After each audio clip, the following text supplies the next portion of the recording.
Dans l'avion, une femme dotée de compétences exceptionnelles en survie attira l'attention des cadres de l'entreprise. Mais ce n'était pas pour l'admirer. Ils se moquaient des vidéos qu'elle avait postées sur les réseaux sociaux. Humiliée, Angel était furieuse, mais impuissante. C'est à ce moment que l'avion se mit soudain à trembler violemment. Une explosion déchira le fuselage. Les cadres qui ne portaient pas leur ceinture furent projetés dans tous les sens. Puis la cabine, déjà endommagée, se déchira entièrement sous l'effet de la pression. Certaines personnes furent instantanément aspirées dans le vide. Heureusement, le chef de service parvint à attraper la cheville d'Angel en pleine panique. Un autre employé demanda de l'aide au patron, mais celui-ci le repoussa égoïstement. Il ne put qu'agripper la jambe du manager. Cette charge supplémentaire dépassa les limites du manager. Tous deux furent arrachés de la cabine avant même qu'Angel ne réalise ce qui se passait. Autour d'elle, tout devint soudain sombre et l'avion plongea en chute libre vers la mer. Heureusement, l'angle de l'impact fut favorable. L'appareil n'explosa pas immédiatement. Alors que l'eau envahissait la cabine, Angel détacha rapidement sa ceinture et remonta à la surface. Mais il n'y avait aucune joie à survivre, car elle se trouvait maintenant seule au milieu de l'immensité de l'océan. Heureusement, une île était visible au loin. Elle nagea de toutes ses forces et parvint à l'atteindre. Elle parvint finalement à survivre pour l'instant. Ce qu'elle ignorait, c'est qu'un danger bien plus grand l'attendait. Alors qu'elle cherchait un moyen de s'en sortir, elle aperçut soudain quelqu'un étendu sur la plage. Elle accourut, c'était Frank, qui portait sa ceinture au moment de la catastrophe. Non seulement il avait survécu, mais il avait été rejeté sur le rivage, inconscient. Seule sa jambe était fracturée. Comparé aux autres, il avait eu une chance incroyable. Mais la scène mit Angel en colère, car parmi tous les cadres de l'entreprise, Frank était celui qu'elle détestait le plus. Malgré son envie de le laisser là, elle comprit que le sauver serait l'occasion parfaite de prouver sa valeur. Elle décida donc finalement de l'aider. Elle détacha un morceau de pierre tranchant, coupa rapidement de grandes feuilles de bananier, utilisa un tronc comme support, puis attacha feuilles et branchages avec des lianes. Ainsi, elle construisit un abri rudimentaire. Une fois protégée du soleil, elle s'attaqua au problème de l'eau.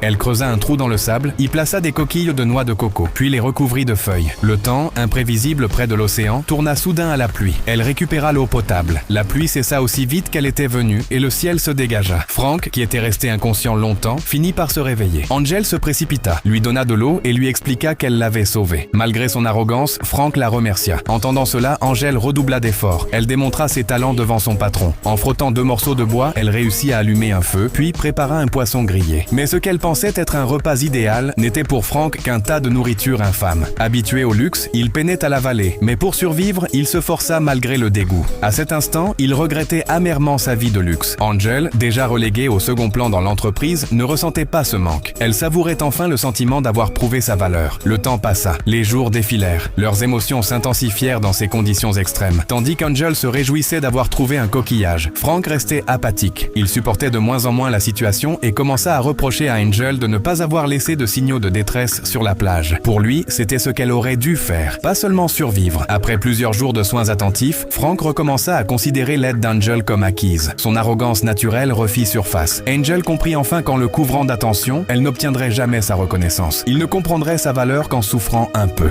Elle se leva donc et partit. Au début, Frank ne cessait de se moquer d'elle, puis se rendit vite compte que quelque chose n'allait pas. Ok. Je peux attendre toute la journée. J'ai tout mon temps. J'ai rien de mieux à faire. J'ai rien de mieux à faire. Après un jour de faim et de soif, il abandonna enfin son entêtement. Mais, même à la nuit tombée, Angel n'était toujours pas revenue. Quand la nourriture et l'eau disparaissent, la position sociale et la richesse disparaissent aussi. Les véritables personnes fortes ne sont pas celles qui dominent les autres, mais celles qui parviennent à survivre dans le désespoir.